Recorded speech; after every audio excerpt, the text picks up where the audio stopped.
एकलव्य इस बात को गुरु द्रोणाचार्य से कहते हैं। गुरु द्रोणाचार्य कहते हैं कि सचमुच अगर तुम मेरा शिष्य होगे तो क्या तुम मुझे गुरु दक्षिणा दे सकते हो? कहते हैं जी गुरुजी, क्यों नहीं, आप मांगेंगे और मैं ना दूं। बहुत खुश होता है, बहुत अपने आप में प्रसन्न। पर उनके अंदर जातिवाद का कीड़ा पनप रहा था, यह एकलव्य को पता नहीं था। गुरु द्रोणाचार्य कहते हैं कि तुम मुझे दाहिना हाथ का अंगूठा दे दो, क्योंकि उसी अंगूठे दाहिने हाथ से वो धनुष को चलाते हैं। तुम दाहिना हाथ का अंगूठा दे दो। और गुरु द्रोणाचार्य के बात को जब एकलव्य सुनते हैं इस बात को, और गुरु द्रोणाचार्य को इस वीडियो में आप सभी को फिर से बहुत बहुत स्वागत है। सभी देशवासियों को नमो बुद्धाय, जय भीम, जय संविधान। आप रामचरितमानस को पढ़े हैं क्या? तो आप बोलिएगा नहीं पढ़े हैं। महाभारत को पढ़े हैं क्या? तो नहीं पढ़े होंगे। आप वेद को पढ़े हैं क्या? तो नहीं पढ़े होंगे। आप भागवत गीता को पढ़े हैं क्या? नहीं पढ़े होंगे।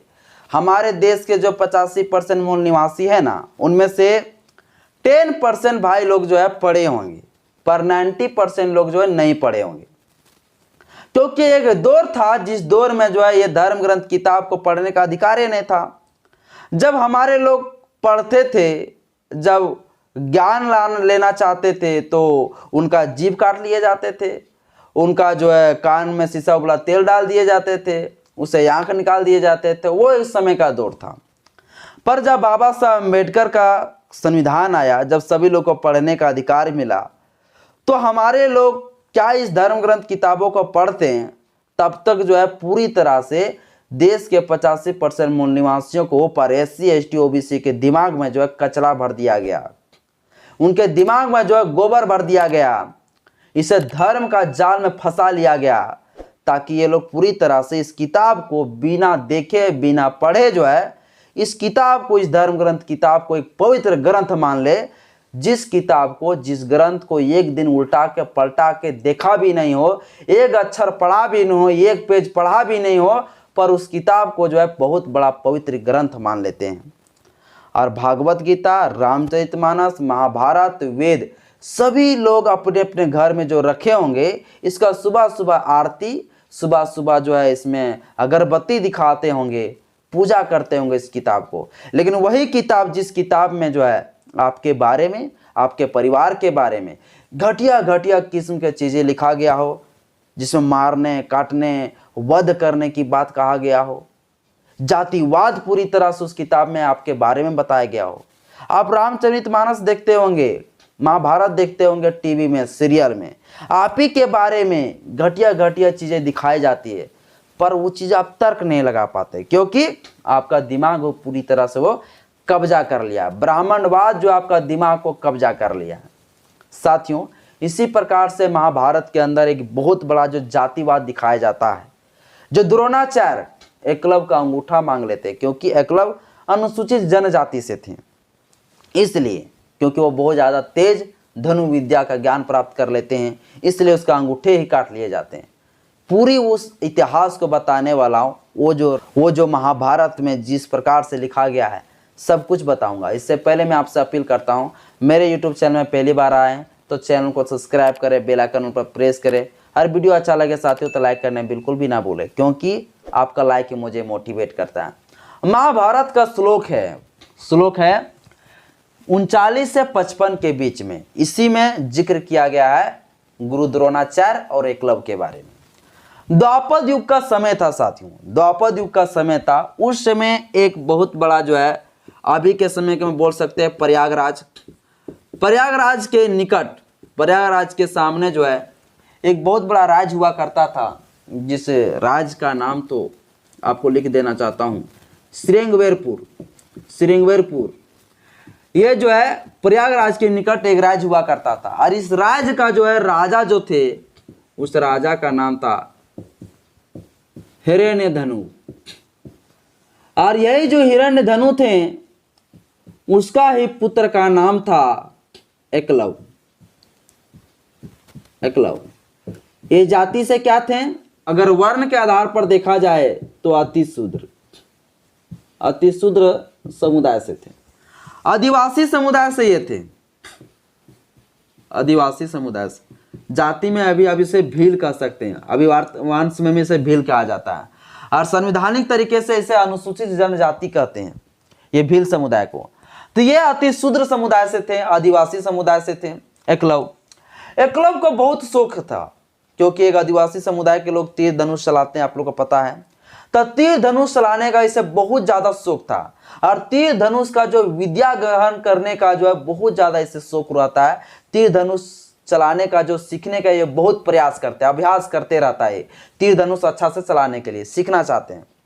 एक दिन देखते हैं कि ये लड़का जो है तीर धनुष चला रहा है, अभ्यास कर रहा है। उसी दौरान जो है एक मुनि वहां पे पहुंचते हैं और देखता है कि वो लड़का जो है तीर धनुष चला रहे और वो अभ्यास कर रहा है, अच्छा चलाने का प्रयास कर रहा है। इसके बाद वो जो ऋषि मुनि रहते हैं वो लड़का को पूछता है, एकलव्य को पूछता है कि तुम्हारा नाम क्या है। तो ये अपना नाम को बताते हैं। पूछता है तुम्हारा पिताजी का नाम क्या है। वही ऋषि मुनि पूछता है तुम्हारा पिताजी का नाम क्या है। तो ये बताता है मेरा पिताजी का नाम जो है हिरण्यधनु है। बोलता है चलो मिला थोड़ा अपने पिताजी से। एकलव्य जो है अपने पिताजी के पास चले जाते हैं उस ऋषि मुनि को लेकर। इसके बाद वो ऋषि मुनि जो है उसे कहते हैं कि ये तुम्हारा जो लड़का है ये बहुत अच्छा तरीके से जो है धनुष चलाने सीख रहा है। ये बहुत अच्छा से जो है धनु विद्या को जो है ये ग्रहण कर सकता है, इसे सीख सकता है, अभ्यास कर सकता है। इसलिए जो है इसे गुरु द्रोणाचार्य के पास भेज देना चाहिए धनु विद्या को सीखने के लिए। इसके बाद हिरण्यधनु क्या करते हैं, अपना पुत्र को लेकर, एकलव्य को लेकर जो है गुरु द्रोणाचार्य के पास पहुंच जाते हैं। वो उस समय का दौर था जिस समय जो है अति शूद्र लोगों को जो है, छूटी जात लोगों को जो है कोई भी शिक्षा ग्रहण करने का अधिकार नहीं था। अगर शिक्षा ग्रहण करने का प्रयास भी करते तो कान में शीशा उगला तेल डाल दिए जाते थे और जीभ निकाल लिए जाते थे, आंख निकाल लिए जाते। तो वो उस समय का दौर था साथियों। ये हिरण्यधनु अपने पुत्र एकलव्य को लेकर जो है गुरु द्रोणाचार्य के पास पहुंच जाते हैं। गुरु द्रोणाचार्य के पास पहुंचते हैं। इसके बाद कहते हैं हे गुरु द्रोणाचार्य जी, आप मेरे पुत्र को जो है, आप मेरे बालक को जो है धनु विद्या का अभ्यास कराने के लिए अपने पास रख लीजिए। जैसे हिरण्यधनु इस बात को कहते हैं, इसके बाद वो गुरु द्रोणाचार्य का उधर से जवाब आता है कि यह एक समय का दौर है। इस समय जो है सिर्फ शिक्षा या तो कोई भी ज्ञान अगर अर्जित करना चाहते हो, कुछ सीखना चाहते हो, तो सिर्फ उसे जो अधिकार ब्राह्मणों का है और क्षत्रियों का है। एक शूद्र अति शूद्र समुदाय के लोगों को जो है ज्ञान नहीं सिखाया जाएगा, धनु विद्या नहीं सिखाया जाएगा। और ये कह के जो है गुरु द्रोणाचार्य जो है हिरण्यधनु को जो है एकलव्य को वहां से रिटर्न कर देता है कि ये अति शूद्र, मैं तुझे विद्या नहीं सिखा सकता, मैं धनु विद्या नहीं सिखा सकता हूं। इसके बाद एकलव्य वहां से लौट पड़ते हैं। पर वो एकलव्य उस गुरु द्रोणाचार्य को अपना गुरु मान लेते हैं। वह उसका मूर्ति बनाते हैं। मूर्ति बनाने के बाद वहीं पे जो है उसके मूर्ति के पास ही वो अभ्यास करने लगते हैं, तीर धनुष चलाने के लिए वो सीखने लगते हैं। उसी दौरान साथियों गुरु द्रोणा, एक दिन समय रहता है, गुरु द्रोणाचार्य का जो है साथ जितना उसके सारे शिष्य रहते हैं, कौरव पांडव, ये सभी लोग जो है एक साथ में गुरु द्रोणाचार्य के साथ सीखने के लिए एक फील्ड जा रहे होते हैं, एक मैदान जा रहे होते हैं। और उसके साथ साथ जो है एक कुत्ता भी जाते हैं। और कुछ दूरी में जो है एकलव्य भी जो है तीर धनुष सीखने का अभ्यास कर रहे होते। वो कुत्ता जैसे ही जो है एकलव्य को देखते भूखने लगते हैं। भूखने जब लगते हैं, इसके बाद जो है एकलव्य क्या करते हैं, धनुष चला देते हैं उसके ऊपर। जैसे धनुष तान देते हैं, वो धनुष जाता है और कुत्ता के मुंह में जो है पूरी तरह से सारा धनुष चला जाता है। पर धनुष इतना अच्छे ढंग से चलाते हैं कि उस कुत्ते को कुछ नहीं होता है। जो लिखा हुआ है साथियों, मैं उसी चीज को बता रहा हूं, कुछ नहीं होता उस कुत्ते को, कुछ भी दर्द नहीं होता, कहीं भी उसको घात नहीं होता है। सिर्फ वो कुत्ता चुप हो जाता है और कुत्ता भागते हुए जो है गुरु द्रोणाचार्य की तरफ चले जाते हैं। देखता है इसके कुत्ते में जो है मुंह में जो है धनुष पड़ा हुआ है। जैसे चीज को देखता है ये कौन है, इसको ढूंढने लगता है गुरु द्रोणाचार्य। देखता जाके कि एकलव्य जो है वहां पे अभ्यास कर रहा है धनुष सीख रहा चलाने के लिए, तीर धनुष। जैसे ही चीज को देखते हैं, इसके बाद गुरु द्रोणाचार्य को एक चीज याद आ जाता है। क्या याद आता है? गुरु द्रोणाचार्य जिस समय अर्जुन को धनुष चलाने के लिए, धनु विद्या चलाने के लिए अपने पास रखते हैं, उस समय वो एक कसम खाए रहते हैं कि मेरा शिष्य कोई भी बड़े बड़े शिष्य क्यों ना हो जाए, लेकिन अर्जुन से ज्यादा सीखने वाला शिष्य कोई मेरा नहीं होगा। वो कसम खाए रहते हैं। जो अर्जुन से बढ़कर कोई अगर सीख जाएगा तो उसकी सजा होगी, उस समय वो कसम खाए रहते हैं। अर्जुन से ज्यादा निकल जाता है उधर एकलव्य, क्योंकि वो बहुत ज्यादा जो है धनुष चलाने सीख जाता है। यह चीज को जब देखते हैं, इसके बाद देखने के बाद उसे लगने लगता है कि ये जो है श्रृंगवेरपुर का जो है वो कौन ऐसा जो है शासक बन जाएगा जो अर्जुन से ज्यादा बड़ा मतलब तीर धनुष वाला ज्ञान दाता बन जाएगा। ये चीज को उसको जलन होने लगता है, और जलन होते हुए गुरु द्रोणाचार्य और अर्जुन ये सभी के साथ जो है चले जाते हैं एकलव्य के पास। और एकलव्य के पास जाते हैं, गुरु द्रोणाचार्य कहते हैं कि एकलव्य, क्या तुम मेरा सचमुच सच्चा शिष्य हो? कहता हाँ गुरुजी, मैं आपका सचमुच सच्चा शिष्य हूं। मैं आपको बहुत ही मानता हूं, मैं आपको गुरु मानता हूं। एकलव्य इस बात को गुरु द्रोणाचार्य से कहते हैं। गुरु द्रोणाचार्य कहते हैं कि सचमुच अगर तुम मेरा शिष्य होगे तो क्या तुम मुझे गुरु दक्षिणा दे सकते हो? कहते हैं जी गुरुजी, क्यों नहीं, आप मांगेंगे और मैं ना दूं।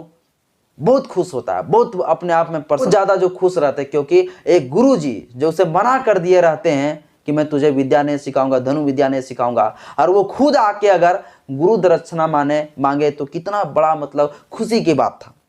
ये एकलव्य समझते हैं, पर उनके अंदर जातिवाद का कीड़ा पनप रहा था, ये एकलव्य को पता नहीं था। गुरु द्रोणाचार्य कहते हैं कि तुम मुझे दाहिना हाथ का अंगूठा दे दो, क्योंकि उसी अंगूठे दाहिने हाथ से वो धनुष को चलाते हैं। तुम दाहिना हाथ का अंगूठा दे दो। और गुरु द्रोणाचार्य के बात को जब एकलव्य सुनते हैं इस बात को, और गुरु द्रोणाचार्य को अपना अंगूठा काट के जो है उसे दे देते हैं। साथियों, ये जातिवाद किस प्रकार से दिखाया गया है इस महाभारत में, पर हमारे लोग ये चीज को नहीं देखते, ना ये चीज को समझने का प्रयास करते हैं। किस प्रकार से जातिवाद दिखाया गया है इस किताब, किस प्रकार से महाभारत में जातिवाद दर्शाया गया है, पर हमारे लोग ये चीज को नहीं देखते हैं। कब तक हमारे लोग सुधरेंगे, कब सुधरेंगे हमारे लोग?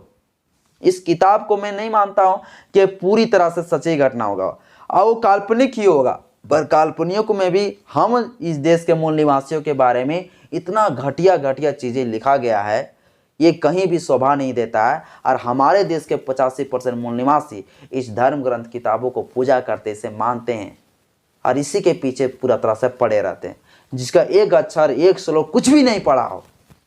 साथियों, मैं आप लोगों को जागरूक करने के लिए आज के इस वीडियो में यह सब बताया। बाकी बात मेरा कोई मकसद नहीं कि कोई धार्मिक भावना का ठेस पहुंचाऊं, किसी भगवान ईश्वर का ठेस पहुंचाऊं। बहुत लोगों को यह हाथ होने लगता है, मेरा कोई मकसद नहीं, पर इसी महाभारत में लिखा गया है तो मैं क्या करूं, इसलिए मुझे बताने का जरूरत पड़ रहा है। बाकी बात साथियों, आज के इस वीडियो में इतना ही। वीडियो अच्छा लगे तो लाइक करिएगा, चैनल को सब्सक्राइब करिएगा, बेल आइकन ऑल पर प्रेस जरूर करेंगे। जय भीम, जय भारत, जय संविधान, जय